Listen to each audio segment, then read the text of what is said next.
no Antigo Testamento e na Antiga Aliança, a gente vê a glória de Deus se movendo a partir de algo que no original é chamado de cabode. O cabode era o peso da glória de Deus. Então, quando a glória de Deus invadia um lugar, você percebia o peso da glória de Deus e era impossível ficar de pé. Isso acontecia no Santo dos Santos, isso aconteceu em algumas visitações sobrenaturais no tabernáculo, em vários momentos da história, quando a glória de Deus se revelava, o peso da glória de Deus fazia com que ninguém conseguisse ficar de pé naquele ambiente. Mas na nova aliança, a glória de Deus se manifesta também a partir de uma nova dinâmica, que é o doxa. O que é o doxa? Doxa significa opinião de Deus. Então a glória de Deus se revela não só a partir do peso que a presença dele tem, mas a partir também daquilo que ele pensa. Irmão, o que eu quero compartilhar com você nessa noite é que não existe nenhuma opinião que tenha mais peso e que possa te levar para um lugar mais glorioso do que a opinião que Deus tem a seu respeito. Ele fala em um momento da história: eu bem sei os pensamentos que tenho a respeito de vocês, diz o Senhor, pensamentos de paz e não de mal, para te dar o fim que você deseja. Mas sabe o que é interessante? Deus pode falar 10 vezes o que sonha para alguém, e ainda assim um comentário negativo faz com que esse alguém pare de sonhar o que Deus já sonha para ele. Às vezes a gente precisa ouvir de Deus várias vezes a mesma promessa, mas um comentário negativo faz com que a gente abra a mão de um chamado ou de um sonho. É interessante porque Noé ouviu uma vez e obedeceu por décadas. A gente vê Davi, ouviu uma vez e obedeceu por anos. A gente vê José, ouviu uma vez, viu uma vez e obedeceu por anos. Nos nossos dias o que a gente tem visto é Deus fala 10 vezes, mas uma opinião contrária faz com que a gente comece a duvidar do que Deus falou. Irmão, se eu fosse me mover por todas as opiniões que me cercaram no início da construção dessa igreja, o lago teria sido uma banheira, esse auditório nunca teria acontecido, o nosso parque seriam vagas na rua até hoje. Por quê? Porque se você viu o que Deus viu, é você quem tem a obrigação de tornar real o que Deus te mostrou. Já falei sobre isso, visionário. O que é um visionário? É alguém que foi ao futuro e voltou ao presente para contar o que viu.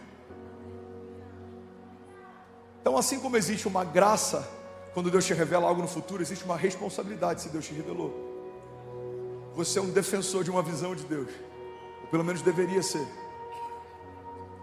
Eu lembro que o último batismo que a gente fez, e não é diminuindo ou comparando, mas só para você entender que tem coisas que no início parecem grandes e em algum momento vão se tornar pequenas. Alguém pegou essa chave hoje? Diga amém.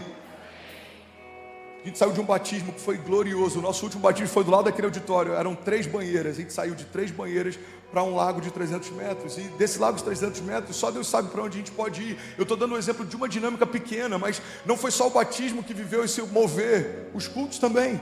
A gente saiu de 2 cultos de domingo para 3, aí viemos para esse auditório maior, e aí fomos para 4, e agora para 5, e aí começa o culto de quarta, de quinta, o ministério de mulheres, os jovens florescendo, os adolescentes. Eu acabei de receber uma foto, tem mais de 500 adolescentes queimando com o Espírito Santo de Deus no auditório do lado, enquanto a gente está aqui.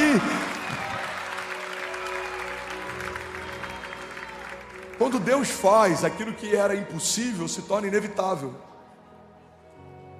Quando Deus promete, aquilo que parecia impossível se torna inevitável. Então qual que é a chave para viver o que Deus prometeu que eu viveria? É ouvir o que Ele pensa e não dar acesso ao que os outros pensam. Eu amo uma conversa entre Deus e Jó, quando ele começa a questionar uma série de coisas, e Deus fala para ele: Jó, eu até te respondo o que você está me questionando, se antes você me responder aonde você estava quando eu estabeleci os fundamentos da terra. E nessa conversa entre Deus e Jó, algumas das perguntas que Deus faz para Jó, a ciência moderna não conseguiu responder até hoje. Ele começou a fazer perguntas sobre os fundamentos da terra, ele começou a fazer perguntas sobre as estrelas e como elas se moviam, ele começou a fazer perguntas sobre os limites do mar. Eu não sei se você sabe, mas o planeta Terra poderia ser chamado de planeta água, tem mais água do que terra. Até isso, na conversa entre Deus e Jó é falado. Ele fala: Jó, onde você estava quando eu estabeleci para o mar o limite do seu orgulho, e em que lugar ele se desfaria em ondas e espuma? Deus disse para o mar: até aqui você pode, daqui para cá não mais. Está em Gênesis. Quando ele faz separação entre a porção seca e a porção molhada, quem estabeleceu limites para a terra? Quem estabeleceu limites para o mar? Quem estabeleceu a gravidade? Quem estabeleceu um controle absoluto sobre tudo que existe? Irmão, se esse mesmo Deus que desenhou os céus e a terra, que chama estrelas pelo nome e elas respondem o seu chamamento, que chama Lázaro para fora e mesmo o homem morto há 4 dias ele volta a viver, que chama Jesus dos mortos e depois de 3 dias ele volta a respirar, esse mesmo Deus que desenhou o seu futuro não depende da opinião de uma criatura a respeito do que ele está estabelecendo como criador. Então a gente precisa colocar as coisas no seu devido lugar. Uma criatura que passa a ouvir uma outra criatura no lugar do seu criador é como um cego guiando outro cego. Não temos controle sobre nada na nossa história. A Bíblia diz: não digam amanhã iremos, amanhã compraremos, amanhã faremos, porque você não tem controle sobre o seu amanhã. Digam assim: se o Senhor permitir, amanhã iremos. Se o Senhor permitir, amanhã compraremos. Se o Senhor permitir, amanhã faremos. Alguém está comigo? Tem um momento na Bíblia, inclusive, que é tão poderoso. Ele fala a respeito de um homem insensato, que tem os seus celeiros cheios, mas ele está sonhando em aumentar seus celeiros. E a Bíblia diz: homem insensato, amanhã mesmo sua alma lhe será cobrada. Ele faz planos de futuro quando não tem ideia que amanhã o Senhor vai recolher. Onde é que você quer levar a gente, pastor? Eu quero levar num ponto simples e fundamental de alguém que entregou o controle da vida para Jesus. Se a sua vida pertence a Jesus, os conselhos que te norteiam tem que ser os conselhos dele.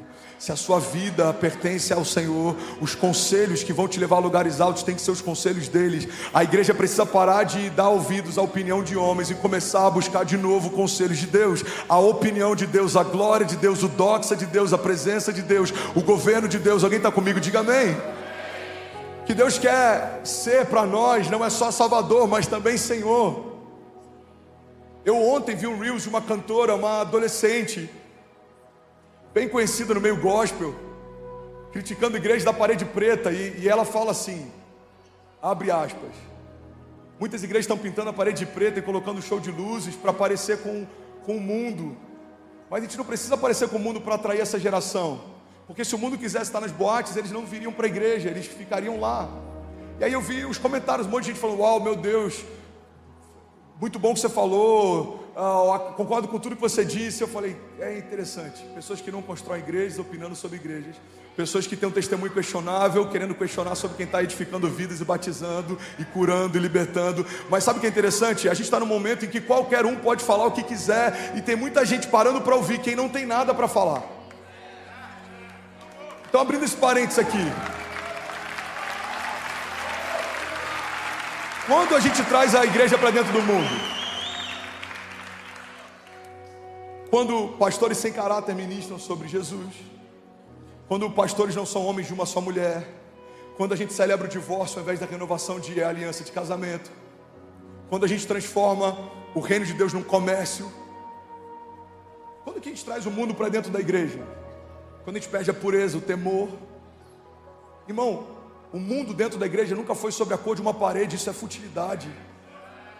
Então, se pintarmos de branco, somos mais santos. Então, se apagarmos as luzes de palcos, somos agora mais maduros. Assim como a ausência disso não significa santidade, a presença disso não significa carnalidade. Mas onde eu quero chegar? Eu quero chegar num ponto: tem muita gente que não construiu nada, que não gerou nada, que não edifica em nada, dando uma opinião, e o problema é que tem muita gente parando para ouvir quem não tem nada para falar.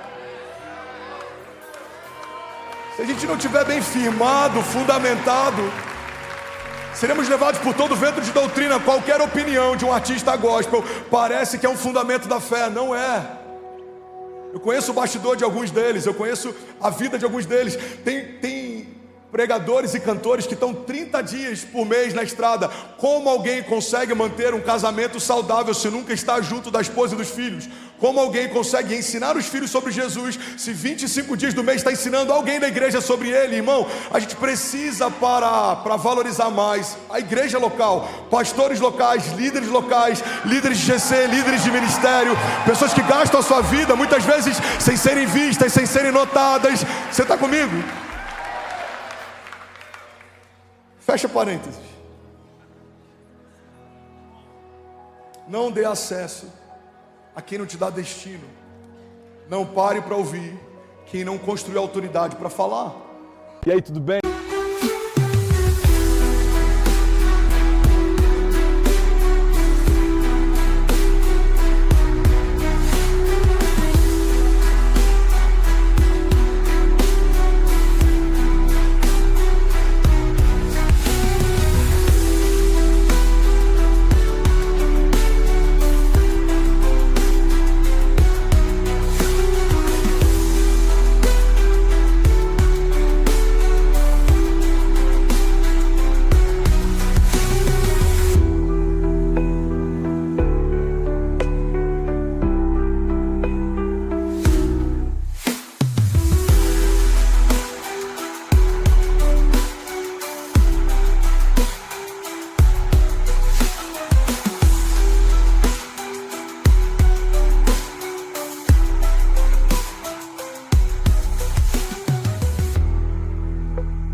Você acabou agora de assistir um vídeo. Se você ainda não está inscrito, já se inscreve também no nosso canal, ativa esse sininho aqui embaixo de notificação e toda vez que eu fizer uma live ou estiver transmitindo uma mensagem ao vivo, você vai ser um dos primeiros a saber.